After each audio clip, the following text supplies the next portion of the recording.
Not too long ago, I told anyone considering a Jeep Wrangler Rubicon to hold off on buying one until they checked out the Toyota 4Runner TRD Pro first. Don't do it. Don't do it. Don't do it. Don't do it! I told you that Toyota is one badass rig, and it's got some serious off-road chops right out of the box. But that doesn't mean I have anything against the Rubicon, so I thought I'd put one to the test to prove that this is still the undisputed off-road king.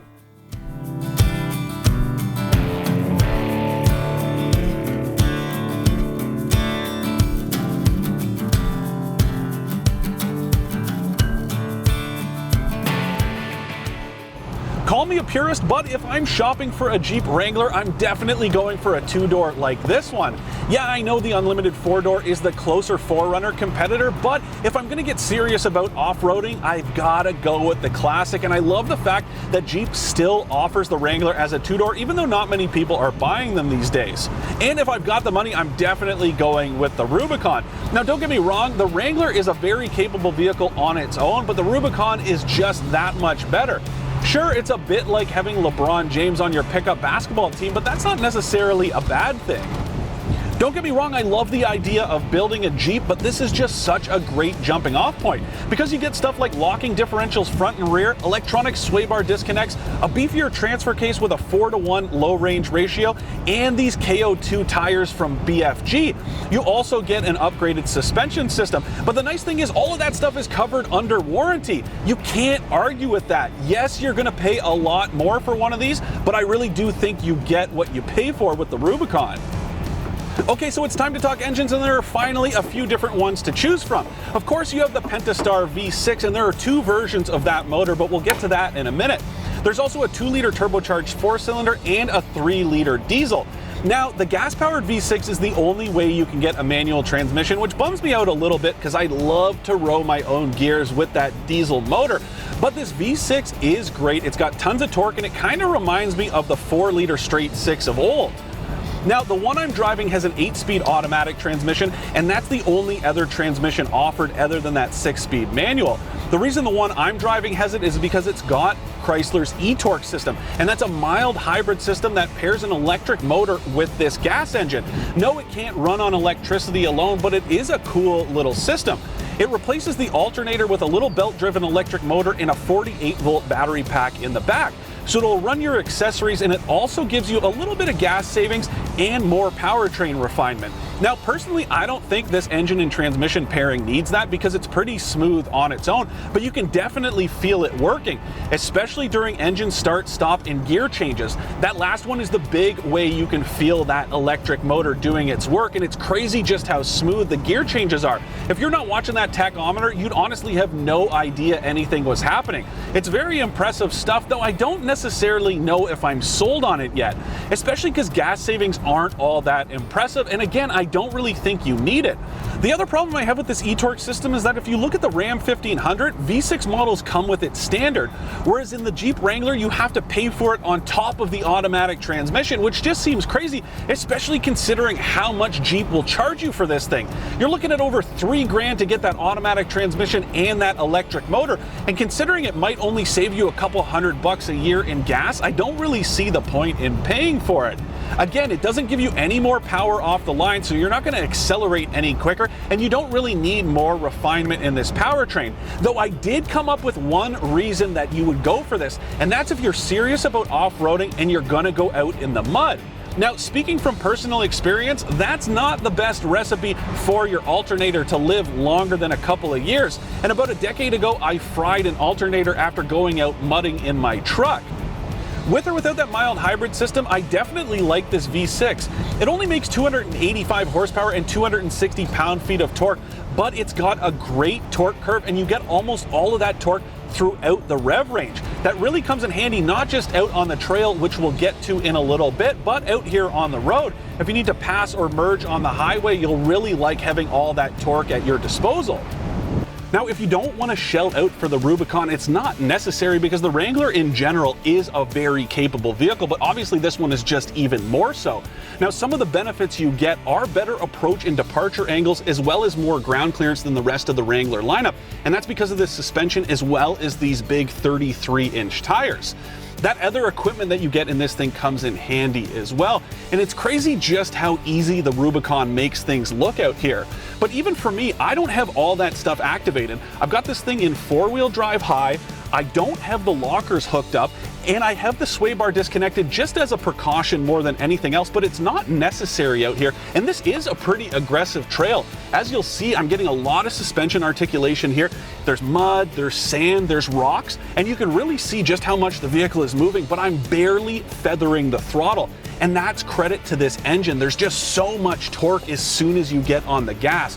Almost all 260 pound-feet come online as soon as the engine kicks in, and you've got that all the way up to redline. So you don't really have to worry about having a hard time powering out of any sticky situations. When it comes to the 4-wheel drive system in general, yes, there is 4-wheel low, but unless you're doing some serious rock crawling, you're probably not going to need it, but it is nice to have along for the ride. And the same goes with this optional steel front bumper.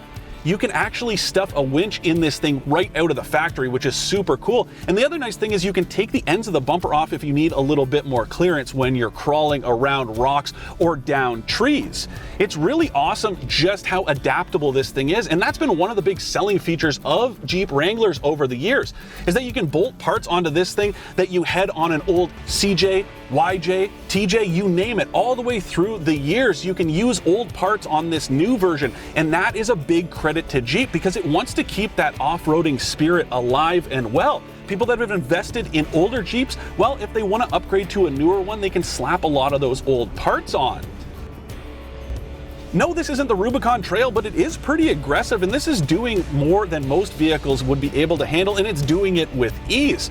Now, something I want to point out is having all those advanced safety features, yeah, that's great for out on the road, but I don't think I'd option my Wrangler with them just based on the fact that they're going to be very vulnerable to damage. If you back into a rock and you smash one of those sensors, I can imagine it's going to be pretty expensive to replace. I'm not very comfortable having them, but hey, if that's something you want to do because you're going to use this as your daily driver, that's your choice, and it is available for the first time in a Wrangler.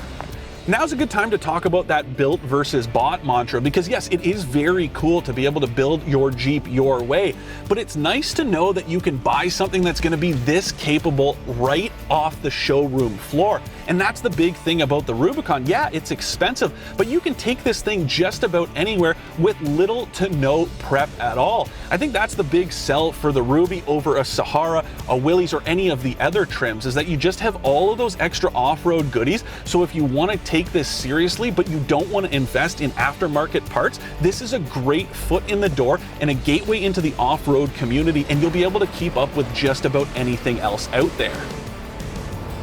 Another problem with the Wrangler is it's got the aerodynamic principles of a Coleman cooler, so on a windy day, it's going to push it around even more, and that also means it's not exactly economical. Now, the optimists over at NRCan say this thing should be good for 11 liters per 100 kilometers with this mild hybrid system, but I haven't come anywhere close to that. I was at about 12.5 liters per 100 kilometers before I even got to that off-road section, and that was mostly highway driving. I know you're not necessarily buying a Wrangler for the good fuel economy, but it is pretty troubling that even the best version of it can't break that 11 liters per 100 kilometer mark in combined driving. Ride quality isn't all that great either, and there are a couple different reasons why. You've got those solid axles, and this short wheelbase makes it absolutely terrible on washboards, but also this springy suspension and these squishy tires just make it bounce around like crazy. And honestly, it's like an old tractor seat, the way it just trounces around on the road. But then when you get on rough surfaces, every little bit of it reverberates through the cabin, and it is terrible. It just sounds like it's about to fall apart. And again, I know that's a quality that people have grown accustomed to in their Jeeps, and maybe that's the charm of it, but I just don't really like it all that much. And again, it makes me yearn for something like the 4Runner. It just feels way more comfortable. But those qualities do make it more capable off-road, especially if you're getting into serious stuff.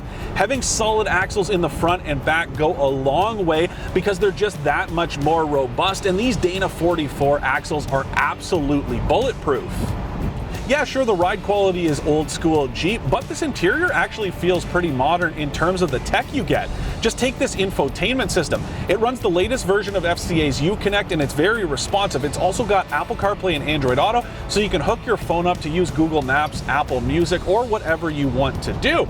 I really like this system, and another thing I want to point out is this backup camera is absolutely fantastic. It's one of the highest res cameras on the mainstream market right now, so kudos to Jeep for equipping that, because some of its competitors don't have the nicest cameras, and it shows.